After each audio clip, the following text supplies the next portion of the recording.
안녕하세요. 무안군 유튜브 벼농사 이야기입니다.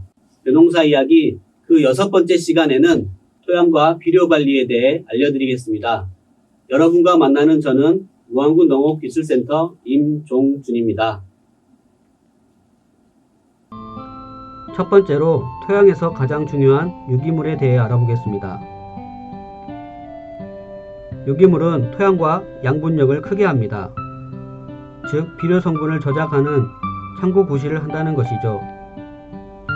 거기에 미생물의 먹이가 되어 흙 속의 유해미생물 활동을 촉진시켜 줍니다. 이렇게 되면 다양한 미생물이 공생하여 토양의 복원력이 증가됩니다. 또한 토양의 구조를 작은 구슬과 같이 입단하여 물리성을 개선시킵니다. 토양이 숨 쉴 수 있게 만들어준다는 것이겠죠. 유기물의 이점은 첫 번째로 청미와 신복백미의 발생이 적어집니다. 다음은 완전잎 비율이 높아진다는 것이죠. 완전잎 비율이 높아지면 도종률 또한 증가됩니다. 마지막으로 단백질 함량을 줄이고 밥맛의 점도, 조직감을 향상시키기도 합니다. 유기물이 중요하다는 것이 인식되시죠? 현재 토양관리 상태는 조사료 증산 정책 추진으로 볏짚 판매 물량 증가로 인해 볏짚 투입 물량이 감소되고 있습니다. 보리집 등 작물 잔사는 소각되며 폐기 처리로 인해 유기물 투입 물량이 미미한 상태입니다. 또한 녹비 작물 재배를 기피하여 재배 면적 증가가 둔화되고 있습니다. 이러다 보니 농사로 없어지는 유기물이 1모작일 경우 10아르당 75kg, 2모작일 경우는 10아르당 113kg입니다. 이 없어진 양을 보충하기 위해 1모작일 경우 볏짚은 375kg, 퇴구비는 750kg을 보충해 주어야 하고 2모작의 경우 볏짚은 565kg, 퇴구비는 1130kg을 보충해 주어야 합니다. 그럼 토양에 유기물을 어떻게 공급해야 할까요? 그건 정말 간단합니다. 그 논에서 나온 볏짚을 다시 논으로 돌려주면 되는 것이죠. 볏짚은 논의 물리성 개선 및 양분 공급 효과가 있습니다. 만약 돌려주지 않으면 유기물 함량이 감소되면서 물리성이 나빠지고 땅심이 약해집니다. 이러면 당연히 벼의 뿌리 자람에 지장이 발생하겠죠. 또한 도열병, 깨씨무늬병 등 병해충 발생이 많아지게 됩니다. 따라서 콤바인으로 나락을 수확할 때 볏짚을 3 내지 4등분 잘라서 논바닥에 깔아둔 후 가을에 쟁기로 깊이 가리를 실시해 주는 것이 좋습니다. 볏짚에는 어떠한 양분이 들어있을까요?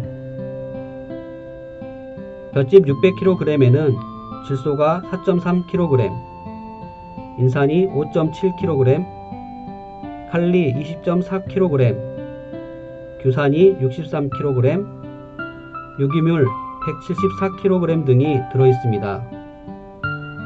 다음 표를 참조하십시오. 이것을 가격으로 환산하면 약 16만원 정도가 된다고 하네요. 하지만 볏짚도 약간의 애로사항이 있습니다. 볏짚의 분해가 늦어진다는 것이 단점이라면 단점이라고 할 수 있습니다. 벼는 분해와 관련한 탈질률이 70으로 높기 때문에 탈질률이 20일 때 활동을 하는 미생물에 의한 분해가 잘 되지 않습니다. 이러한 볏짚을 빨리 분해하기 위해서는 질소 성분이 들어있는 요소 비료를 사용하시면 됩니다. 양은 볏짚 1톤에 요소 비료 15kg이 필요합니다. 10아르의 논에 요소 10kg을 살포한 후에 논을 깊게 갈아주면 됩니다. 이번에는 규산지를 제공해주는 규산 비료에 대해 알아보겠습니다. 먼저 규산의 역할입니다. 벼에 가장 필요한 영양소로서 세포벽을 강건하게 하여 줄기가 단단해지고 쓰러짐이 예방됩니다. 도열병균이나 해충도 침입이 억제됩니다.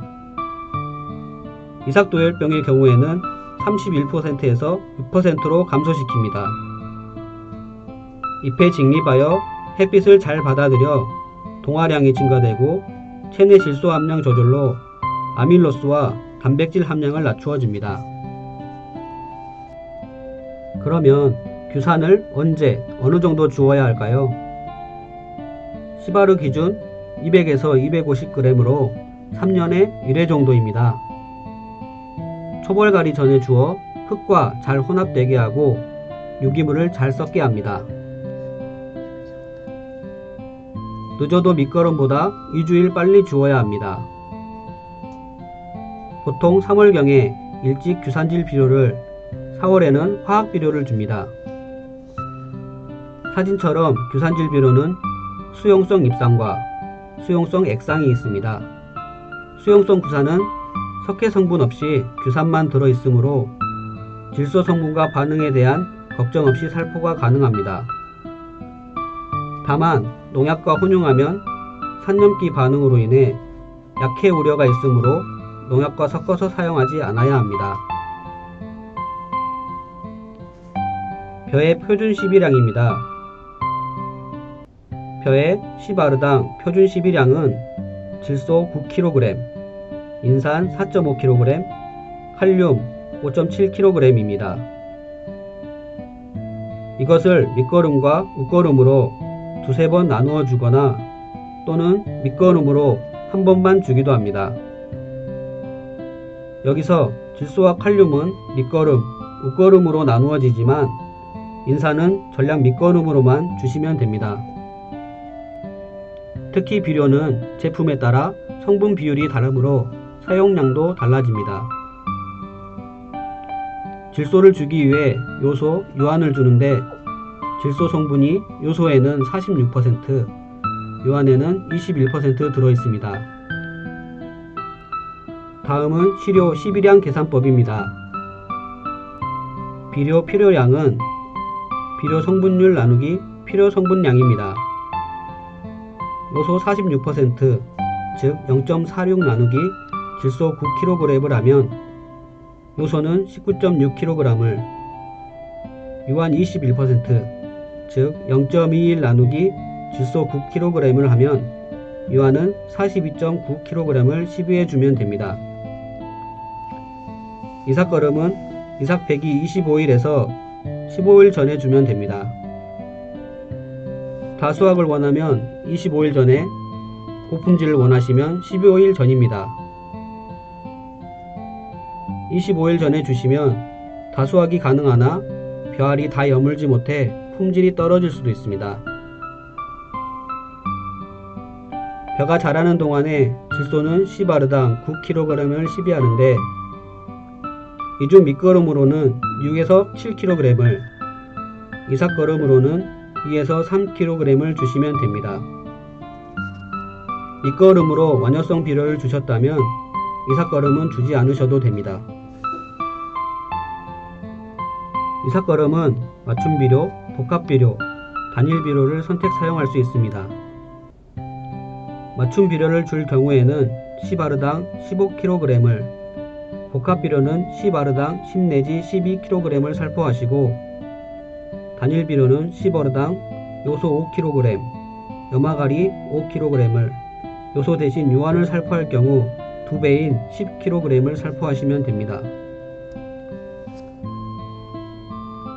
다량의 시비는 도복 발생 및 미질 저하의 우려가 있으므로 키가 너무 크고 엽색이 짙으면 이삭거름을 주지 마세요. 논에서 이끼 괴물이 종종 발생하고 있는데요. 원인은 토양의 인산 함량이나 유기질 비료 사용량이 높을 경우 발생합니다. 그래서 유기질 비료는 적어도 2 내지 3주 전에 사용하시고 표준 시용량만 사용해야 되는 것 아시죠?